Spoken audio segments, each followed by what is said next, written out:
Welcome to the Finance Marketing Podcast, a show that empowers finance professionals to market their businesses in ways that feel good and actually achieve results. I'm your host, Hillary. I've been working with folks in financial services to develop marketing strategies that work and create results-oriented marketing content since 2020. And I've learned a lot about what works in finance marketing, what doesn't work, and where financial services pros get stuck. Join us each Friday as we explore real, effective ways to market your finance business and connect with folks who truly embody your ideal clients. My conversation this week is with Kristen Mueller, founder and CEO of Birch Financial, a virtual operations firm for fee-based advisors and RIA firms. Kristen brings over 20 years of experience in the financial services industry and a deep understanding of RIA operations from her hands-on work in every role from receptionist to advisor. She is passionate about empowering advisors and firms with customized solutions that streamline operations, ensure compliance, and scale growth, while also enjoying outdoor adventures and time with her miniature schnauzer, Henry. So in this conversation, Kristen walks us through the common operational bottlenecks that keep advisors trapped in admin work instead of focusing on client relationships and biz development. She shares insights from her years of helping firms grow from 40 million to nearly $500 million in AUM and explains how the right systems and support can transform an advisor's ability to scale. We also dive into her thoughts on CRM systems, the evolution of tech in the industry, and how fractional services can be a game changer for growing practices. So for any advisor who feels like they're drowning in paperwork, struggling with the onboarding process, or finding that operational chaos is holding back their growth, this episode offers both validation and practical solutions. So without further ado, let's dive in. Kristen, thank you so much for joining me on this episode of the Finance Marketing Podcast. How are you today? I am doing well. How are you?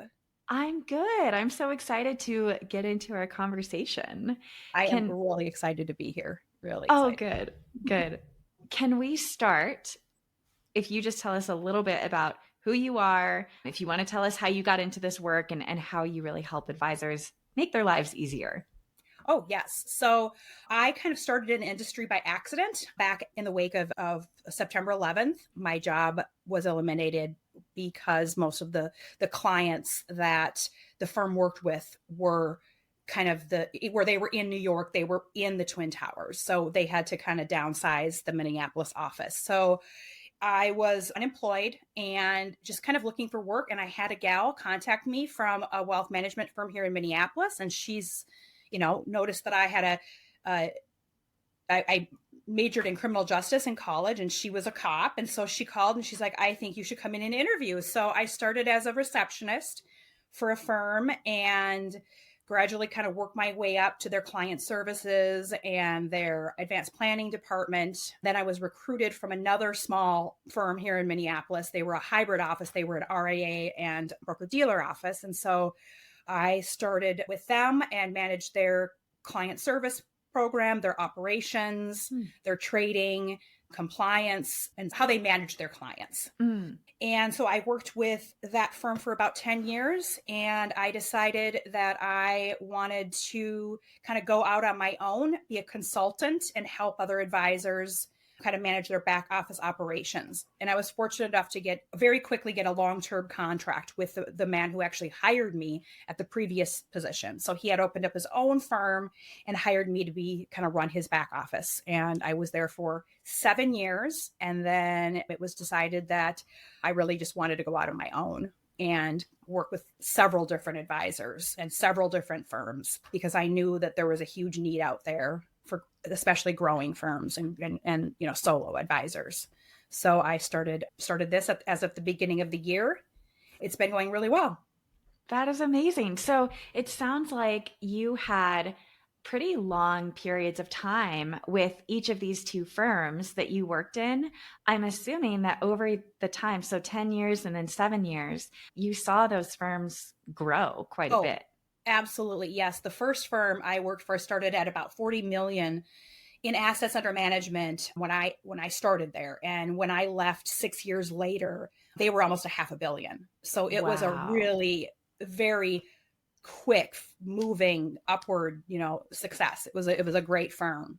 And I had felt like I had kind of outgrown my position there, and they kind of wanted to keep things lean. There weren't a lot of employees. I think there were like 8 of us, but it was very efficient. So I felt like that was kind of that role I was going to be in. So I kind of wanted to go out and start working for advisors in many different roles. Sure. When you were at those firms and you saw that growth happen, were there any growing pains that the firm experienced that they really had to kind of navigate as they increased revenue and got bigger? Actually, not really. The director of client services, and now she's now a partner with the firm, was a very good leader. And so she was very good at training, very good at keeping things on track. I myself am a very efficient worker, so I tend to get things done, as best I can. So I have extra time in case something kind of just comes up. So there were 2.5 of us working in that role, and we were really good at just kind of getting things done. The growing pains were more so on the custodian end. And I think a lot of advisors can maybe relate to this. When you're a small firm, you're kind of on the B squad when you're working with custodians. So at that time we worked with TD Ameritrade, for instance. And so the service and getting things done for our clients was really, it was not smooth. It was not great. And so there were a lot of problems, a lot of lengthy, account opening, missed distributions, things like that. And as we grew, we moved up into the better service teams, and was able to get better service. But that, for our team at least, was very, very painful to do that.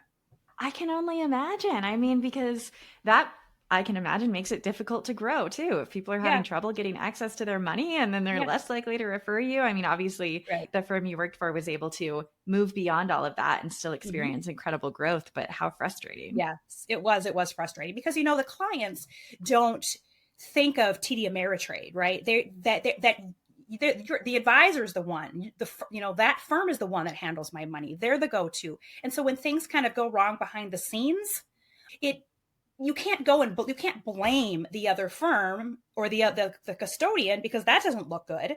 And so you kind of have to, smooth it out and come up with an effective way to communicate that things are going well, apologies, all those kinds of things. And we were able to do that really, really well. So tell me a little bit about, in your role, helping with, the back office administration and things like that. What were some of the challenges that you helped those advisors solve? How did you smooth things out for them so that they could work with clients? Great question. So advisors are very successful people. They are movers. They are shakers. They don't have time for the back office. They don't have time for the little nitty gritty things. So it was great, especially coming into my second firm where they didn't have a client service program at all. They had a front office person that really couldn't do any back office or work with clients or anything like that. So when that firm was, trying to work with their current clients and building their book of business, it was taking a long time. It was taking a long time just to onboard a client, to get through the process, to figure out, when something happens at the custodian, you get a not in good order, how to solve that, what you need to do to go back to the client to get certain information. And so when I came in, I was very efficient. I already knew how to work with the custodians. I already knew the lingo. I knew the forms that it needed to take. I knew the timeline. I knew what needed to get done to get things moved out of the queue and into processing. And so we were able to really succeed there and grow pretty well. We did a lot of transitions. So the firm I worked with was, as I mentioned, a hybrid. And so there were a lot of the advisors were doing a lot of different things, alternative investments with the broker dealer, annuities, insurance. They did different investments at different investment companies. And we also had the IRA side. So we worked with Fidelity and Charles Schwab, TD Ameritrade. And there would be times where we'd have a big group of clients that that the advisor decided to move into like alternative investments. So we would have to take and open maybe 25 accounts for these clients and move money from, the custodian source over to these alternative investments, making sure that you're managing suitability and getting that done in a timely manner. And then at some point, I was kind of getting to the end there. We decided we were just going to work mainly with the 2 custodians. So it was moving all these accounts back onto the custodial platform. So, being able to create lists and tracking and following up, making sure the client's paperwork, at that time we were using paperwork, we're mailing, we're getting wet signatures, making sure that it was completed, helping the client fill out the information. So as you're going through that, all the different requirements from all the different custodians and all the different firms, you get to know exactly what's needed so you can avoid holding things up or these NIGOs that are happening. So I felt like I was really efficient to be able to help the firm, utilize these other investments and then keep everything on track.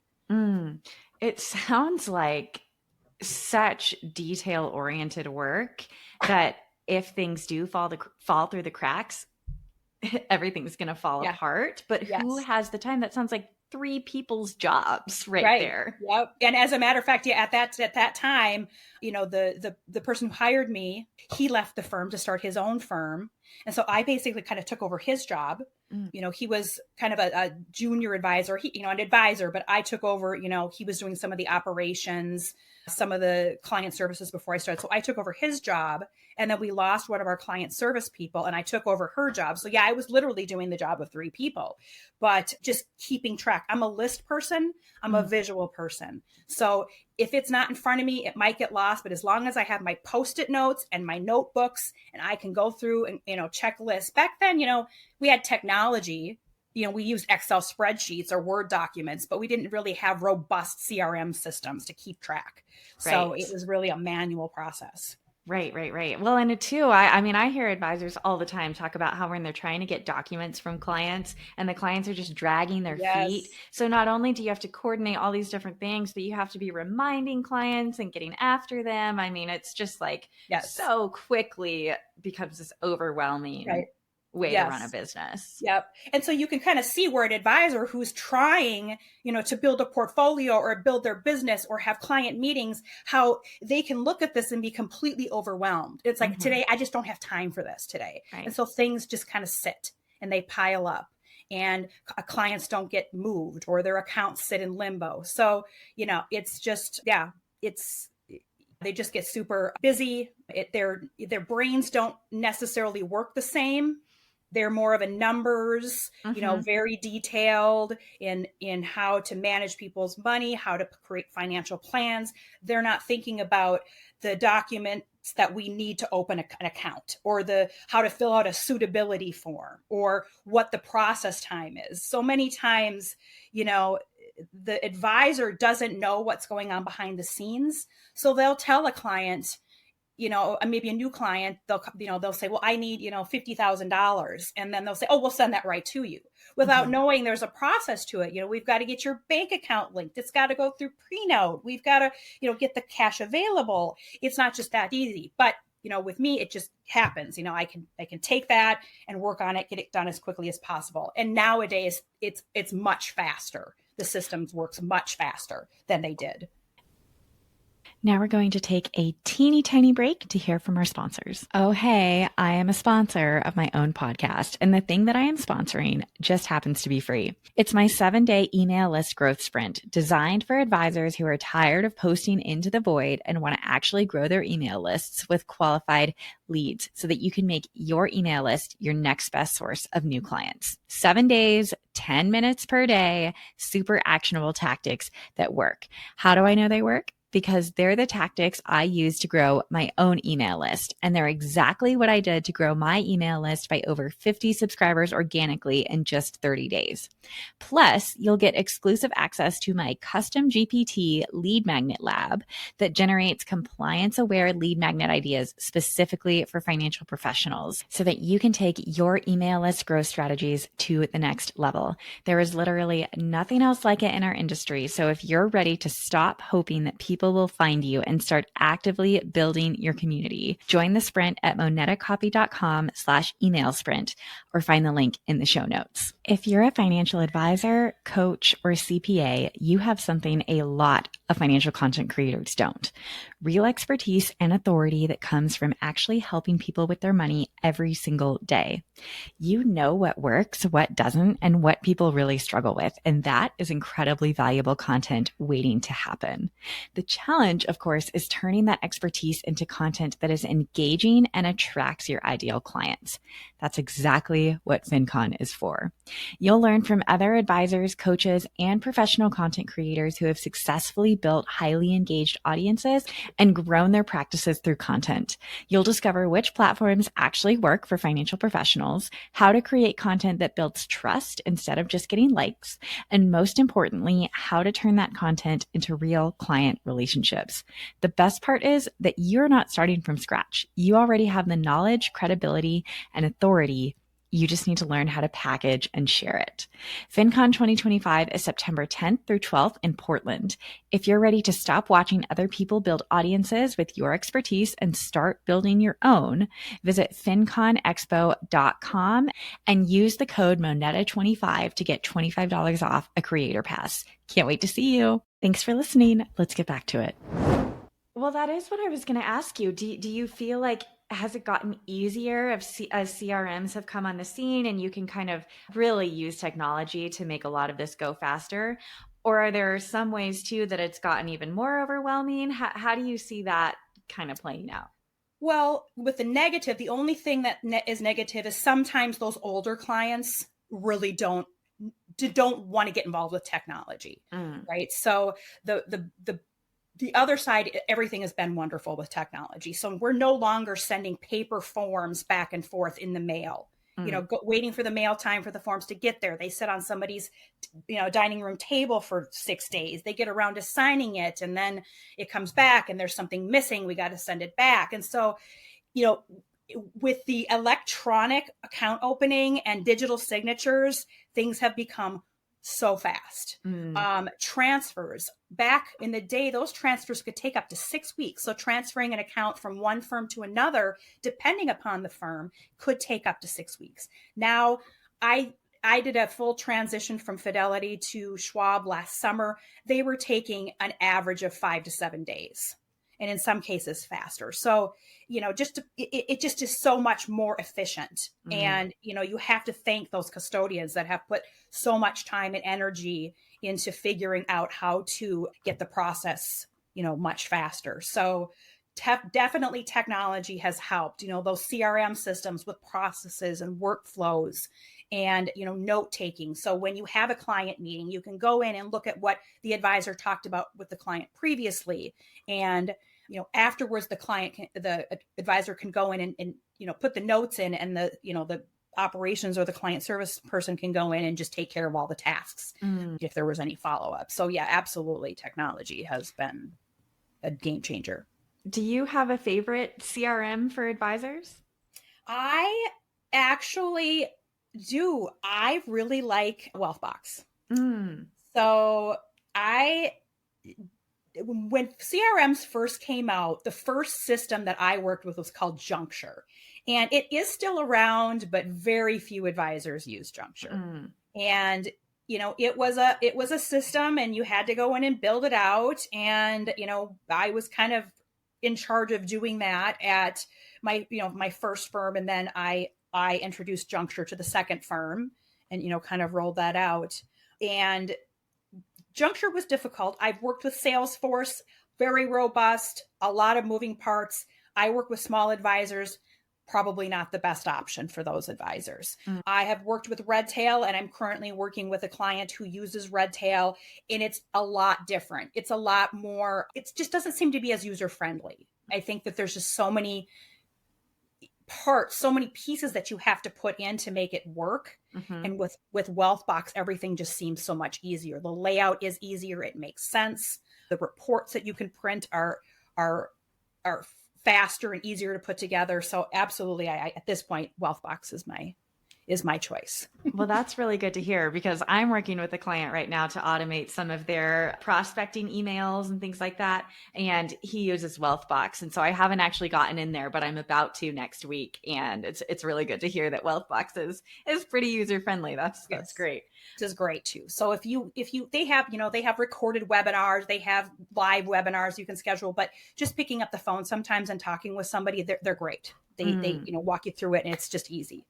Is that a service that you offer now? Is helping advisors kind of, build up their CRM system?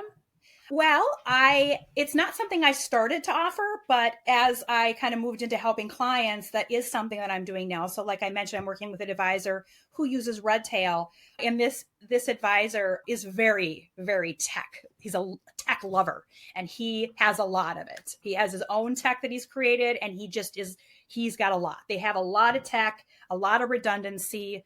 We don't have systems talking to each other. So I'm trying to kind of figure out what is absolutely necessary, what pieces can talk to each other, and kind of make it more simple so there aren't so many different pieces of tech out there, just so we can make that. The most difficult part of tech, any tech or CRM systems, is getting the buy-in from the advisors and from the employees.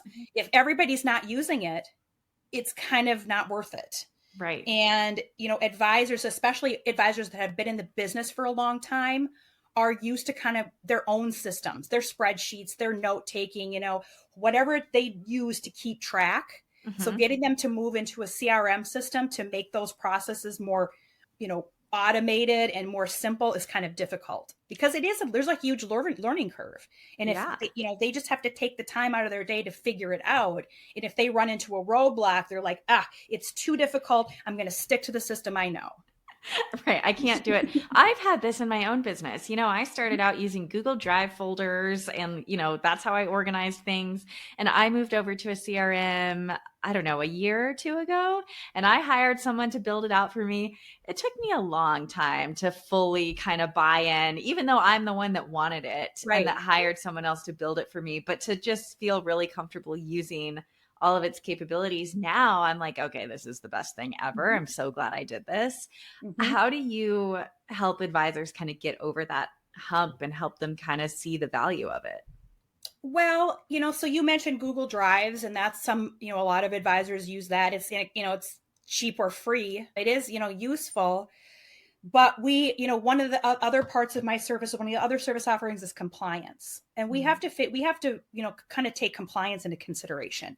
We probably shouldn't be saving client documents out on Google Drive. Right. We need to get that information in a compliant CRM system.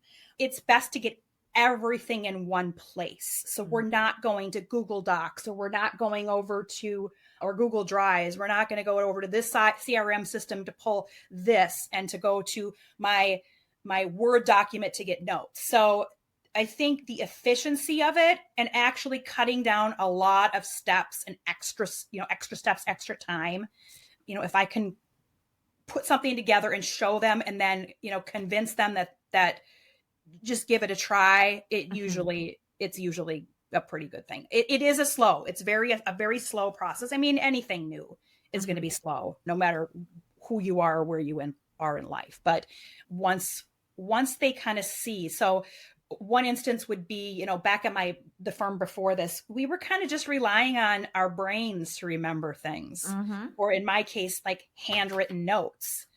And it's so great when the advisor would be like, okay, I met with so-and-so a year ago. We talked about this. Do you know what the outcome of that was? And then I'm thinking, let me think. Well, I'm getting older, and my brain isn't keeping things as well as they used to. So it's so great to be able to be like, let's go into Wealthbox. And there are all the notes. There are all the tasks. There are all the completed and the notes. And it's just so easy. And we're like, such a relief. We're not having to go through thousands of old emails and try to put puzzle pieces together to recreate a picture. Right. I mean, who doesn't want that sense of relief? I can like feel it right now as you're Yes. talking through. Now, you also mentioned getting systems to be able to talk to each other is sometimes an option too. Yes. I'm going to pose a question to you from just a personal thing in my business. So in my CRM, there is a scheduler in there that Mm-hmm. I could use with the calendar that, and it would be so great if their scheduler did what I wanted it to do, but it just doesn't have the capabilities that I needed to have based on my shifting schedule. So I Mm-hmm. stick with Calendly, and then Yep. some of my workflows kind of break in my CRM because of that. And I still have to do things manually. Have you found that kind of thing going on in your work with advisors where they're like, well, I really need the capabilities of this system, but it doesn't do all the things that this system does? What do I do? Yep. So, for instance, Calendly is I use Calendly. I love it because you can put a link in your email or out on your website and somebody can just schedule their own time. So you're not Right. going back and forth like, well, does this time work? Does this time work? So it's great. Calendly does integrate with a lot of CRMs. I'll be Mm-hmm. honest, I don't know exactly how it works, or I know how to set up the integration, but as far as how the efficiency of it and the how it works, I haven't kind of nailed that. Mm. But I do know that there is a way to sync it with Outlook, and so there's a Calendly Outlook plugin, and there is, I think, a sync using another plugin. So it's like a third party plugin that kind of Mm. connects them. So it might not be the best option. I know that, unfortunately, I can't really speak, but from experience, the Outlook calendar for me, and for, all of it, as far back as I can remember, working with anyone, we've always used Outlook. So Mm. that Outlook calendar, I'm trying to say, is going to, the calendar to Outlook works really well, but Mm. getting that into, say, Redtail. Now, I don't know exactly how it works with Wealthbox, Mm. or with your CRM system, but every single day, these technology companies are working on ways to integrate with other big Mm. software, technology. Right, right. Well, I feel like I don't know if you use Zapier, but Zapier has saved me so much time. Okay, and that's the CRM. I did sign up for it, and I did Well, take a oh little no, time. go. No, you go ahead. So my CRM system is Dubsado. Are you Oh, familiar with okay. Dubsado? But Zapier is kind of this, I don't know. It allows you to connect different systems and have them talk to each other, basically. Okay. I'm familiar with it. I do have an account when I first started out because I was trying everything I was seeing on LinkedIn, but I obviously didn't get very far with it because, of course, I'm unfamiliar with how it works. So, Right. Well, let's get back to some of the other, back office things that you help advisors with. What do you take off their plates for them? well, definitely the onboarding part to open Hmm. up to onboard new clients. If they are a small RIA firm, so an advisor, they're RIA firm and they have their advisors, or they're just a solo advisor with their own RIA compliance. So I can handle their basic compliance. I can do ADV updates and filings. I can do, putting together a compliance manual, building a compliance calendar. I can, file, U4s and U5s and, those things. Um, so I can help, with that. And usually with a smaller RIA firm, especially if they're state registered, it's, I'm not going to say it's simple, but it's a lot less than working with a big firm that's offering, all hedge funds and alternative investment, all these different things. So definitely can help them kind of stay on track with it, because it is a year-long process. It's just not something that you pop in at the end of the year and, update your filing and go. There's, things that you have to do throughout the year to keep compliant. So definitely help them with their compliance. Their, definitely their client service. I'm a person that if I can, build a relationship with an advisor that I don't want to necessarily use the word trust, but is confident that I can help their clients in the same way that they can, Hmm. to be able to take off some of that. So if a client calls, I need $10,000, the advisor takes those orders, has to go process it. So for them to have those clients call me directly, instead of calling them for something simple like that, I can go in and process that, work directly with the client to get things done. It's especially helpful when an advisor wants to take some time off or wants to go to a conference or, has an appointment. So they're not constantly having to, take time out to handle like some of the basic client service things. So that's one of the things. The other thing, it kind of goes with onboarding, and it just kind of goes with portfolio management, but I can help them, trade. So a new client comes in, they have a lot of assets from, different companies, and it's not necessarily in line with their current risk tolerance or where the advisor thinks they need to be. So of course, after all the assets come in, they have to be reinvested. So they can, the advisor builds up a model portfolio, and I can plug that into their trading system and get those trades done. I can monitor the cash. A lot of client advisors have older clients who are in distribution phase. And so making sure that the cash is available in the account for that distribution to go out at the end of the month. Being able to go in, of course, working with the advisor on what we want to target for sale. If we will need to raise cash, going in and making that trade, waiting for it to settle, and then getting that money out. And then of course, big rebalances. So, some advisors do it every quarter. Some advisors do it twice a year, just depending, but it is a process. Sometimes depending on how many clients you have and how many model portfolios you have, it's a multi-day process. Sure. So if I can go in and, take their investments, plug them into the current model, the models they need, the 60-40, the 80-20, and then the group of clients who are in that, and just making those rebalances or those trades, can be helpful. And then of course, any one-off trades, if we're doing like a trade position swap or something like that.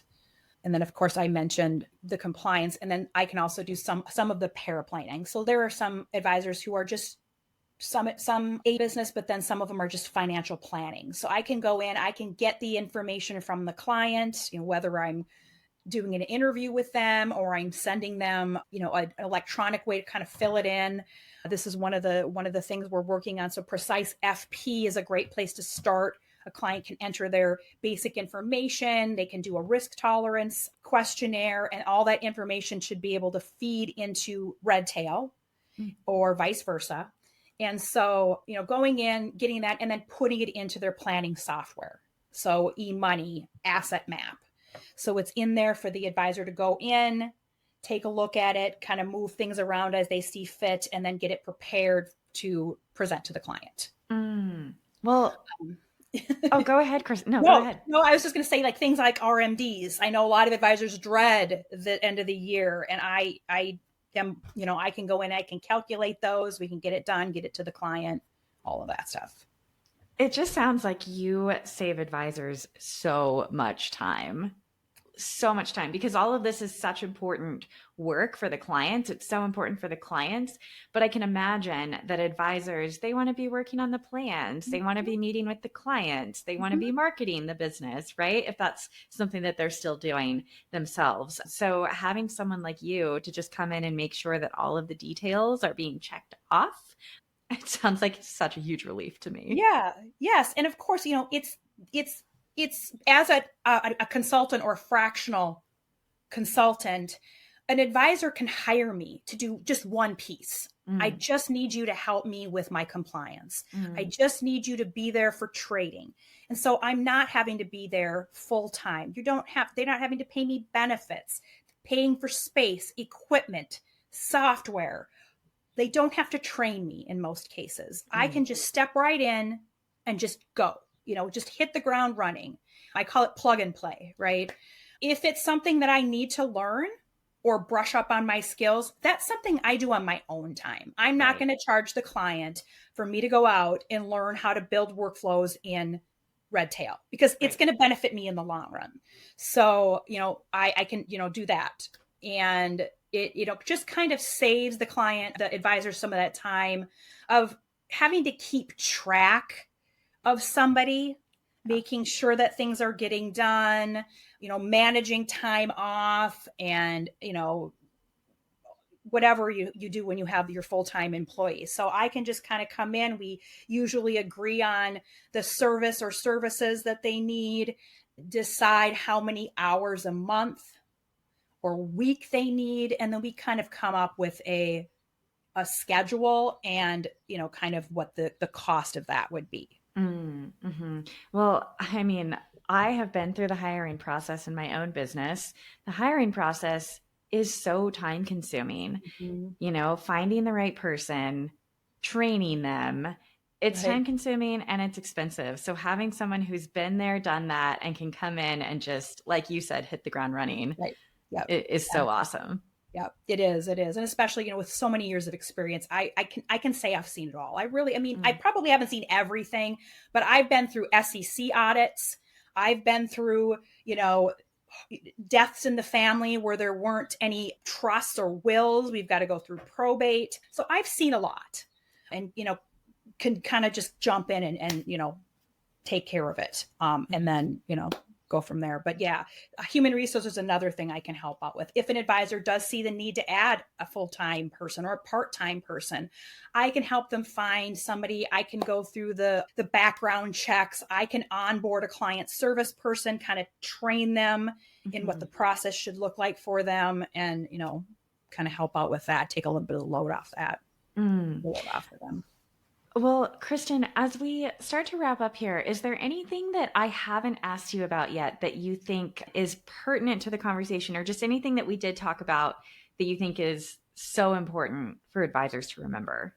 I think, especially when a advisor, for instance, they buy a book of business, or they're getting a lot of referrals. They've got a great referral partner. They are trying to go through this onboarding and trying to do this all on their own is very overwhelming. And, it's important for advisors to know that there's help out there, that somebody can come in. And even if it's just a 6-month project, or just to go in and, every quarter help them prepare client statements or whatever it is, like, they don't have to do it all. There, is somebody to help them. And, I don't have to ask a lot of questions, and you just take care of it. So I think the most important thing is just letting advisors know that there are services out there to help out. Absolutely. And yeah, it just, some of the cost comparisons, if you want to, advisors sometimes kind of take a look at, well, where do I start? Do I hire a recruiting firm? And then they've got to go through that's expensive. And maybe they don't really need somebody in there 40 hours a week. And so, just to be able to utilize a virtual, like assistant or a fractional consultant when needed. And I think that, that's Absolutely. Well, if my listeners want to learn more about you or get in touch with you, where is the best place for them to do that? Well, I do have a website, and that is birchriverfs.com. So that's birchriverfranksteve.com. They can also reach out to me by email, or they can just give me a call. So my email is Kristen, Kristen, at birchriverfs.com.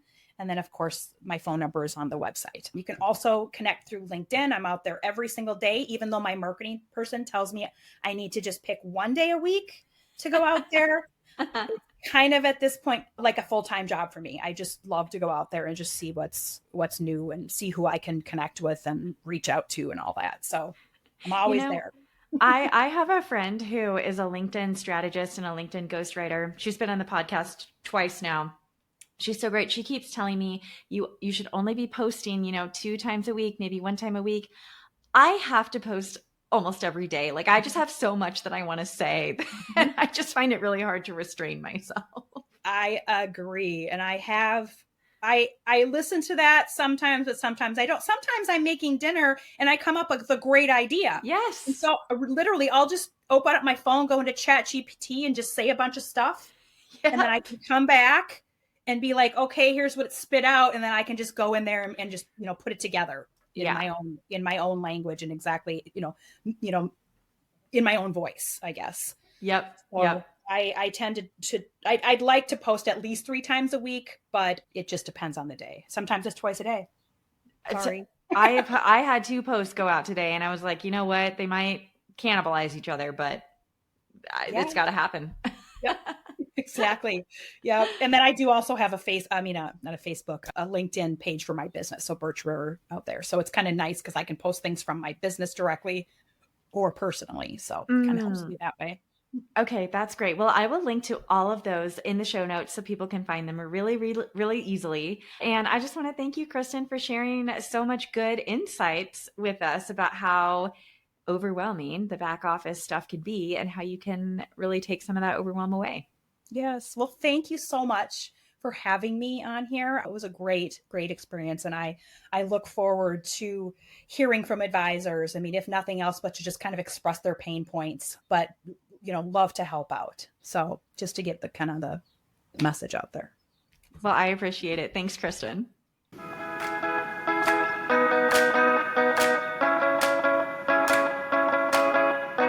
Thank you so much for joining us on this episode of the Finance Marketing Podcast. If you're eager to market your business in a way that feels good and actually gets results, sign up for the Finance Marketing Podcast newsletter in the show notes so you never miss another episode. If you liked what you heard today, please be sure to subscribe to the show on your favorite listening app and leave a review on Apple Podcasts. We'll see you back here next Friday.